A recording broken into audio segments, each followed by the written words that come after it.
Hoy vamos a hablar del pánico. El VIX, el índice del miedo, que mide qué tan cerca estamos todos de lanzarnos por la ventana metafóricamente hablando, decidió subir un 118% desde nuestro último encuentro en inicios de febrero.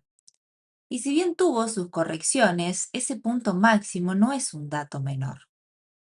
Mientras tanto, el petróleo hizo su propia performance dramática y subió un 82% en su punto máximo hace unos días atrás. Y siendo honesta, si sos una persona sensible, y spoiler alert, yo lo soy, la tragedia bélica que alimenta esta volatilidad también es una interferencia directa en nuestro tejido psíquico.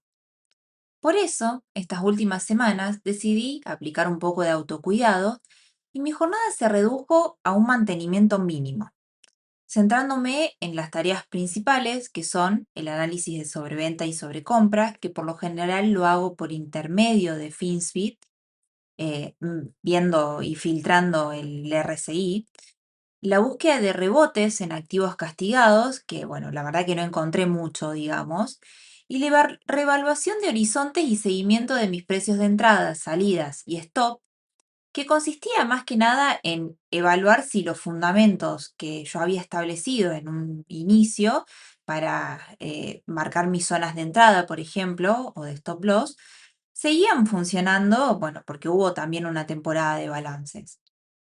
El resultado, prácticamente no hice nada, al menos con respecto a lo que fue mi jornada de operadora y analista bursátil. Así que me senté a observar cómo empresas con buenos fundamentos bajaban a precios que, según mi percepción o mi análisis, harían que Benjamin Graham diga que Mr. Market no solamente está deprimido, sino que está en un estado de pesimismo impresionante. Ante este escenario de baja probabilidad estadística de operar con éxito y con soltura, decidí que lo más eficiente y saludable era concentrar mis energías en otras tareas de aprendizaje, lecturas pendientes, etc. Bienvenidos y bienvenidas a este podcast. Soy Roberta Márquez, psicóloga clínica, analista y operadora bursátil, y esto es Psique Fibonacci, Psicología del Inversor. Sin embargo, a partir de este razonamiento de tomar un poco de distancia de la situación, la lógica tiene límites que el cuerpo no siempre los reconoce. Aunque de alguna forma me aparté un poco de las pantallas sin descuidar lo que consideraba necesario e indispensable de mi cartera, el pulso no necesariamente bajó. Esa sensación de taticardia persistente es la firma de que el sistema nervioso autónomo, ante una percepción de amenaza, está reaccionando. Se traduce en una manifestación fisiológica de esa sensación de pérdida de sostén. Porque lo que yo veía en mi cartera, errores aparte, porque los cometo, es que había caída en muchas empresas sólidas por debajo de los precios atractivos que había establecido, por debajo de las zonas de fair value, digamos, o de precios justos basados en el análisis fundamental de los resultados de la empresa y de las previsiones, etcétera. O sea que eran caídas que desafiaban la lógica, al menos que yo utilizo, para poder determinar si mi inversión es o no una inversión fundamentada.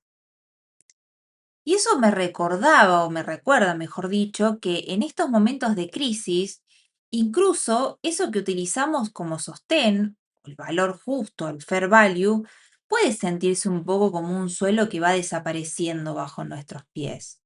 Digamos que los márgenes de seguridad que yo utilizo para operar, justamente para no verme en esta situación emocional, no me funcionaban en este contexto.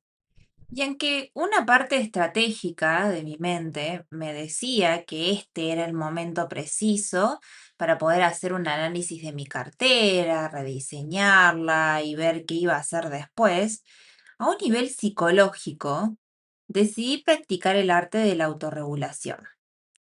Elegí apartarme y esperar a que la niebla se disipe para poder encontrar cierta claridad antes de tomar decisiones. Y no porque esperar a encontrar una objetividad pura, porque sé que eso es dentro de todo una ilusión, sino porque me di cuenta de que necesitaba que mis movimientos estén alineados con mi esencia.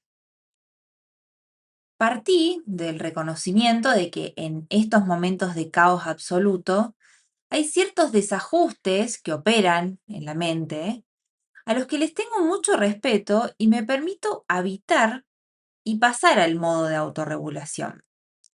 Porque sinceramente me niego a operar mientras mi reflejo interno esté disociado a causa del pánico colectivo.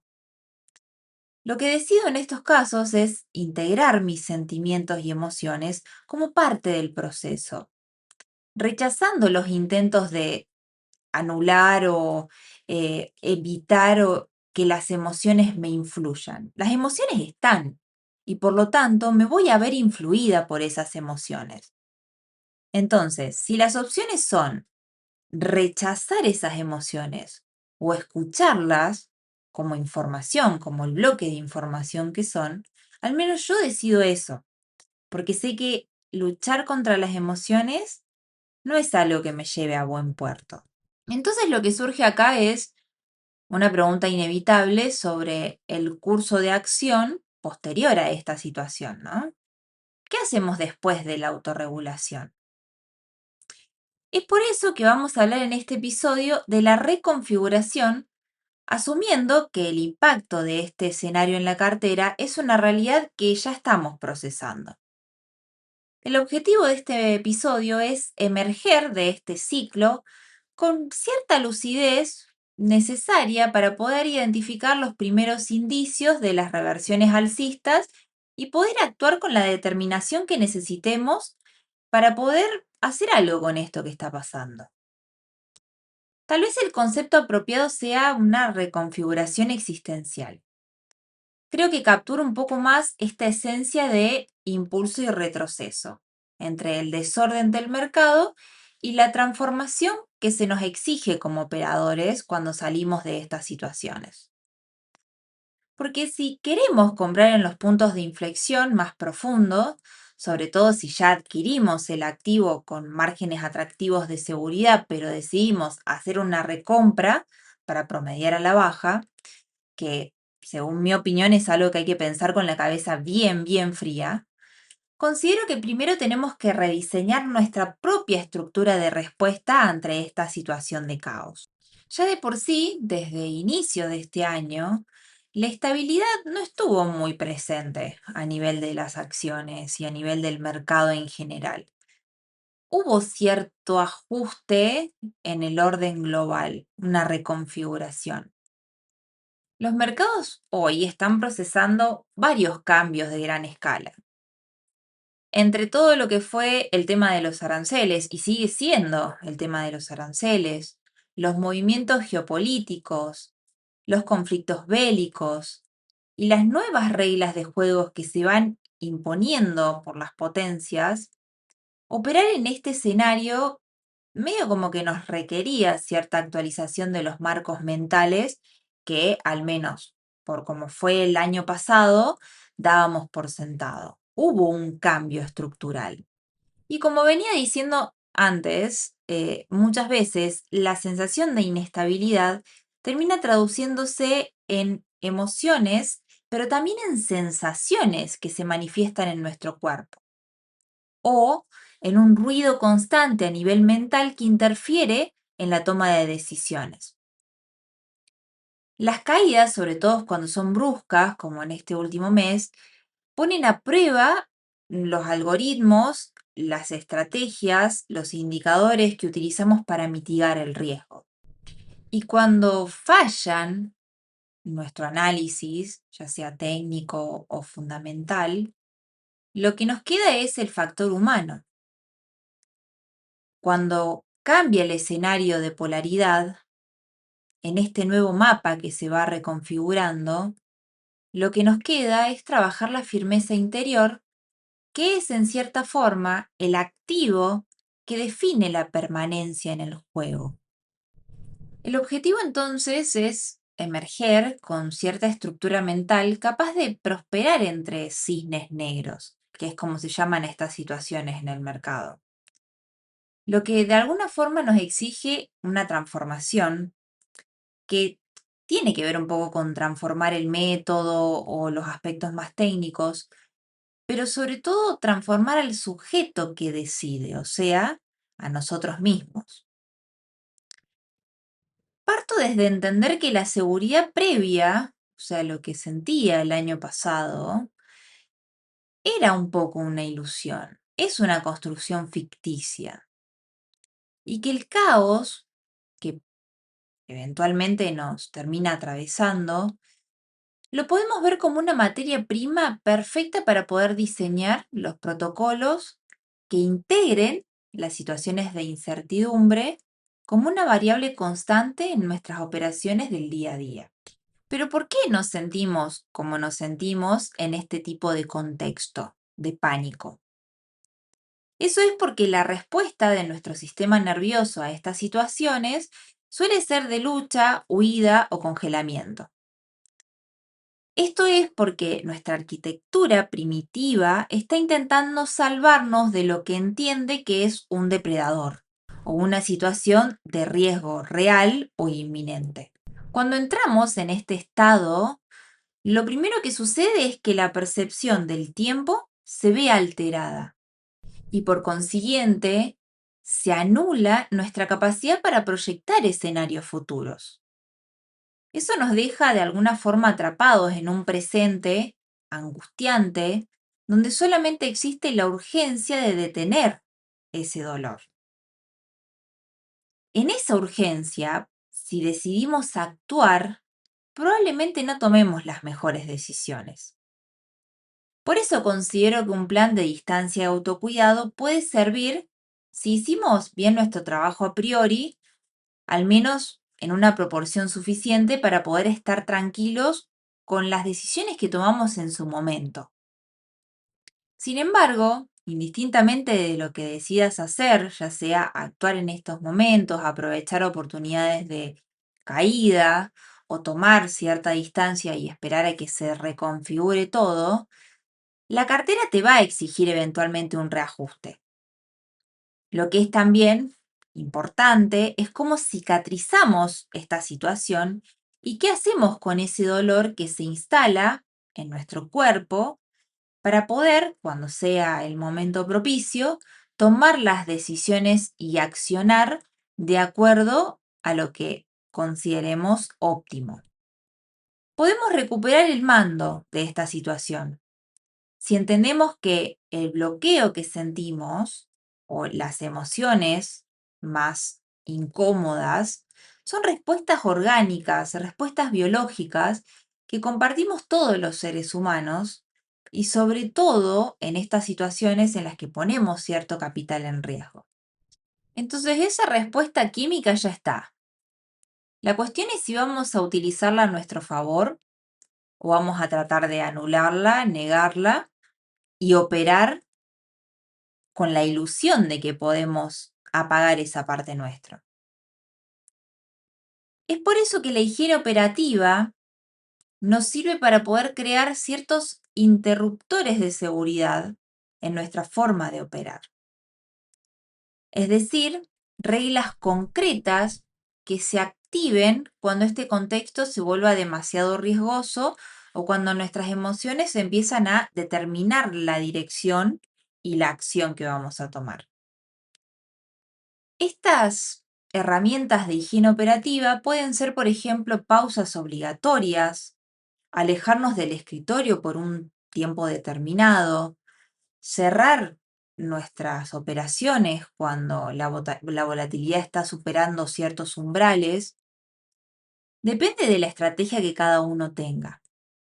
Pero el cambio no es solamente en nuestro comportamiento o en nuestro expertise técnico, sino que el cambio que tiene que operarse es un poco ético y es un poco de identidad, porque se siente y parece una paradoja tratar de integrar la volatilidad y la incertidumbre como algo inherente a lo que estamos haciendo. De este expertise técnico, por ahí, esta herramienta más psicológica que podemos llegar a alimentar, ya hablé anteriormente en varios episodios bajo el nombre de autoeficacia, que es un concepto desarrollado por Albert Bandura que lo define como la creencia que nosotros sostenemos a lo largo del tiempo en nuestra capacidad para poder actuar y producir resultados. No es la capacidad de que los resultados sean favorables, sino es la fuerza necesaria para poder hacer, para poder actuar, tomar acción imperfecta. Sin esa autoeficacia, nos resultaría imposible tomar decisiones bajo incertidumbre. Pero también tiene cierto límite, porque cuando se exagera esta autoeficacia, puede convertirse en una ilusión de control que en este tipo de circunstancias de volatilidad nos termina poniendo contra la espada y la pared. Porque cuando las circunstancias rompen esa ilusión, tratamos de agarrarnos de cualquier cosa que tengamos en mano y cuando la ilusión que se rompe es interna, las soluciones las buscamos externamente. Entonces caemos en esta falacia de creer que si estudiamos lo suficiente, si seguimos las reglas, si estamos todo el tiempo analizando lo que está pasando a nivel geopolítico y vemos todas las noticias bélicas y tratamos de entender todas las influencias de los cambios que están operando a nivel del FMI, etcétera, el mercado debería recompensarnos de manera proporcional a nuestro esfuerzo. Pero el mercado no funciona bajo esa lógica. Aunque nos cueste mucho vivirlo así, lo cierto es que la relación entre hacer un buen análisis, hacer un buen trabajo, hacer las cosas bien y ganar dinero en el mercado no es directa, es probabilística. Podemos hacer todo perfectamente, seguir cada paso de nuestro método, respetar nuestro plan y aún así ver cómo los precios atraviesan nuestra stop en segundos, ya que desgraciadamente el azar es un componente estructural de esta profesión o de esta práctica. No es una anomalía que podamos ignorar o corregir con más estudio técnico, por ejemplo. Al menos en mi opinión o en la forma en la que yo opero, podemos protegernos un poco de esto, no es que es completamente azar. Un poco nos podemos proteger de esto y, por ejemplo, mi técnica o mi estilo es operar más con un margen de seguridad al estilo, digamos, Warren Buffett, apoyándome en la lógica de tratar siempre de invertir en la empresa basándome en el valor que leo en sus números y en sus balances. Sin embargo, incluso si tengo éxito en determinar por balances el valor de una empresa, mi cartera se va a ver susceptible a cambios que haya en el mercado, a la volatilidad y a los propios errores que yo pueda cometer. Entonces, palabras aparte, porque el proceso de trabajar en aceptar la fragilidad y la vulnerabilidad no es algo que se pueda adquirir mediante el aprendizaje, sino que es un trabajito de hormiga y un trabajito constante, pero pensar en la necesidad de aceptar esos momentos en los que nos sentimos vulnerables y frágiles nos permite reconstruir nuestro método operativo usando el coraje existencial, que es la capacidad de construir algo nuevo, un orden, a partir de la desintegración o el nigredo alquímico. Es lo que de alguna forma nos va a llevar a transformar la situación de, por ejemplo, en este caso, la pérdida de certezas, en material que de alguna forma nos permita darle un nuevo sentido a la forma en la que operamos. En gestión de capital esto se traduce en diseñar estrategias que asuman el error y la volatilidad como costos de operaciones que son inevitables. Pero hay algo más del orden de lo espiritual, del trabajo con nosotros mismos, del trabajo con nuestro ego, que muchas veces se siente herido cuando nos equivocamos o cuando, sabiendo que tal vez hicimos las cosas bien, entre comillas, porque siempre hay errores que cometemos, el afuera no nos está premiando con lo que consideramos que merecemos, de acuerdo a nuestro esfuerzo, ¿no? Entonces, esta aceptación, este trabajo de aceptación de la vulnerabilidad, de la fragilidad inherente a nuestra condición de seres finitos y humanos, son los cimientos esenciales para este plan que de alguna forma quiero proponerles de integrar todo esto, toda esta situación horrible que estamos pasando a nivel mundial, en parte estructural del sistema, de nuestro sistema de trading o de inversión. Llegados a este punto, lo que me resuena inevitablemente, como dice el título, es el concepto de amor fati de Nietzsche.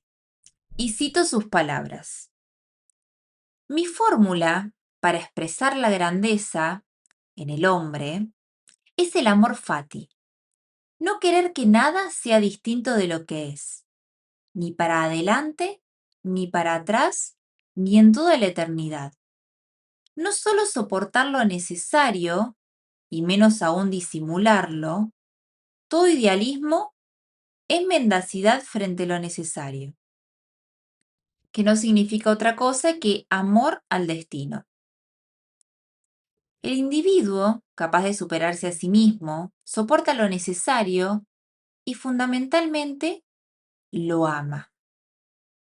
Amar el destino constituye la aceptación activa de que el caos, la caída y la pérdida son fuerzas constitutivas de la vida.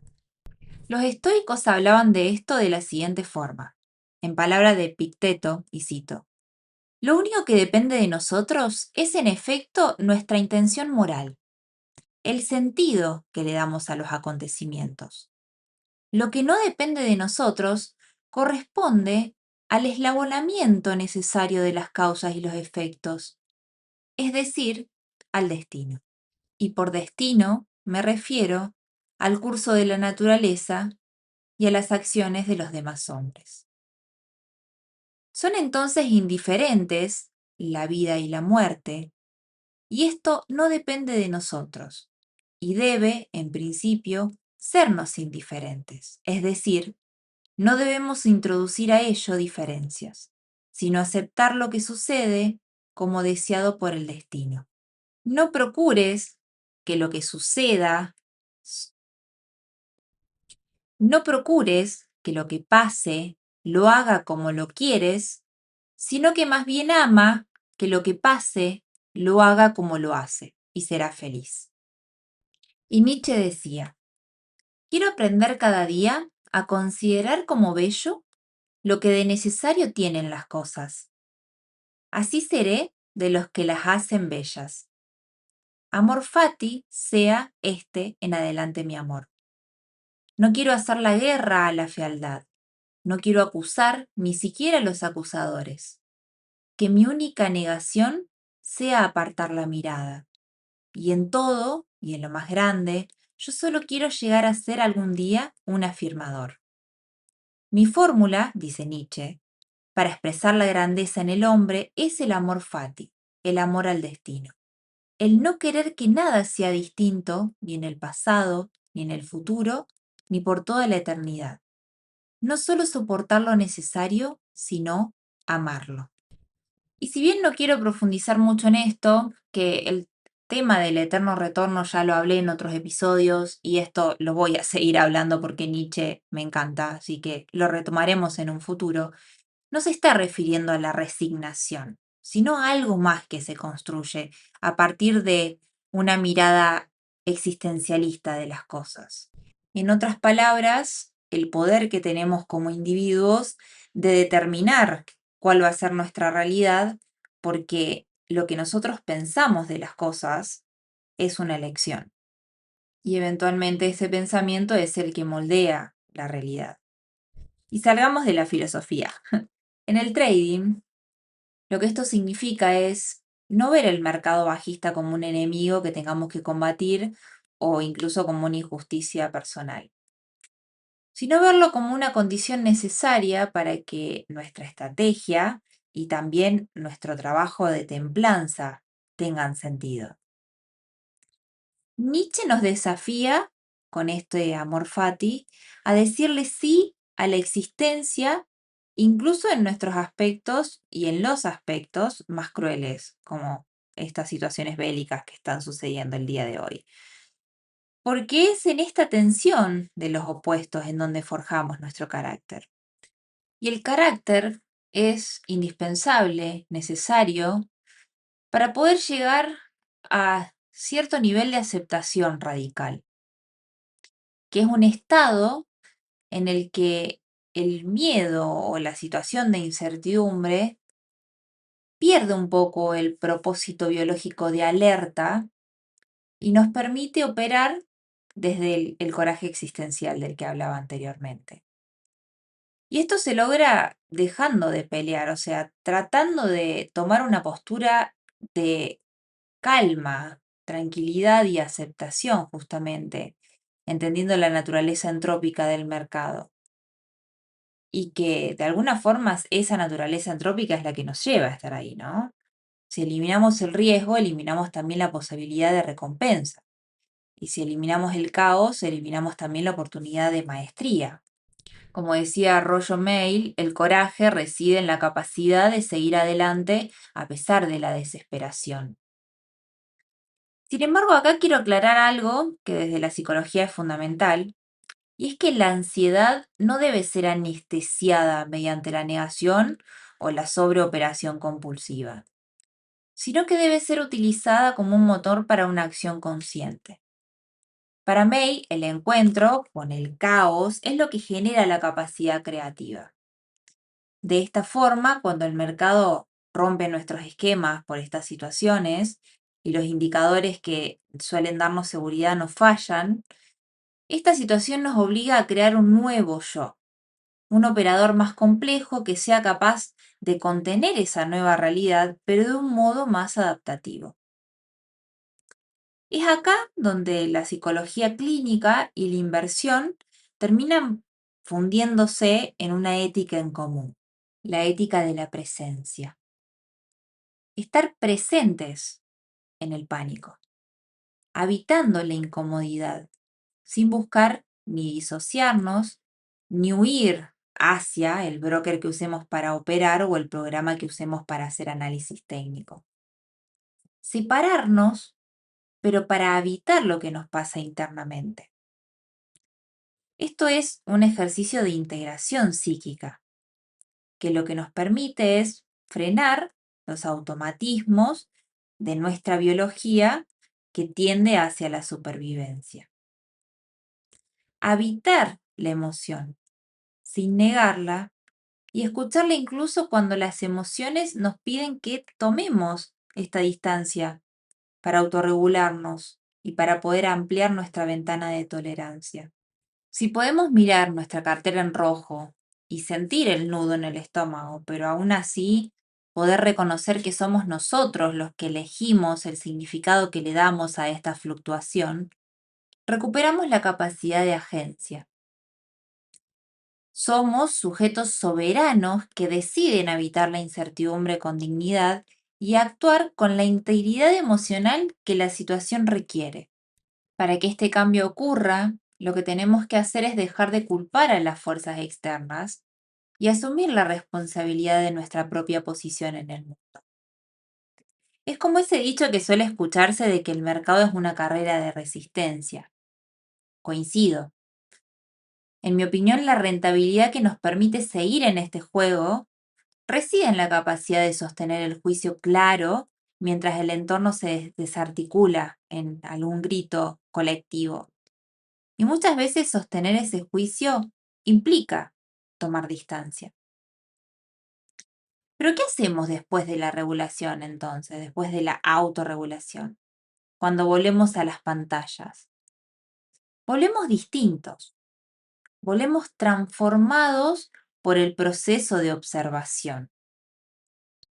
Ya no somos el operador que busca certezas infantiles o que intenta adivinar el futuro para poder calmar su inseguridad existencial. Nos convertimos en el observador que aprendió a habitar la incertidumbre de ese suceso específico, individual, que transitamos. Y que por lo tanto va a poder, frente a próximos eventos disruptivos, tomar la decisión de cuidarse y de repensarse. Porque no es que seamos seres biológicos frágiles operando en un sistema de alta complejidad. Somos seres biológicos complejos cuyas emociones son indicadores muy poderosos y fuentes de riquísima información. Es por eso que mantener nuestra coherencia interna, que en otras palabras significa permitirnos sentir y ver esas emociones como información a analizar y no algo que borrar para ser más efectivos, logramos dejar de luchar por un imposible de anular nuestras emociones o endurecernos para poder ir hacia un sistema cognitivo que se sostenga en su humanidad, para poder actuar de la forma más adaptativa que pueda frente a las circunstancias complejas y desafiantes de la vida. Y lo que les quiero transmitir es esta coherencia que encontré, que a mí me permite decir con firmeza, hoy no opero porque mi pulso no es mío. Hoy mi pulso pertenece al pánico colectivo y no voy a dejar que el mercado use mi mano para destruirme. En esa negativa, en esa construcción, ese silencio operativo y esa distancia, yo encuentro mucha voluntad de poder. Y sobre todo lo que encuentro también es la certeza de que si yo no estoy enfrente de la computadora, enfrente del mercado, cuando estoy sintiendo toda esta confusión, no va a haber ninguna orden de compra o de venta que yo ejecute reactivamente cuando esté en modo supervivencia. Y lo cierto es que nunca vamos a ser máquinas. Y como yo puedo elegir, prefiero abrazar mi humanidad y proteger mi mundo interior, emocional y sentimental. Prefiero elegir el silencio, retomar esa lectura pendiente, ir al cine con mis amigas o finalmente inaugurar ese otro proyecto al que le venía teniendo ganas, el podcast de Psicología y algo más.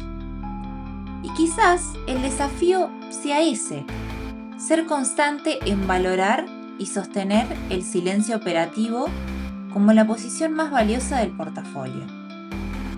Hasta acá llegamos por hoy. Te deseo de corazón que cada proceso de cambio que inicies o transites lo puedas hacer desde la autocompasión.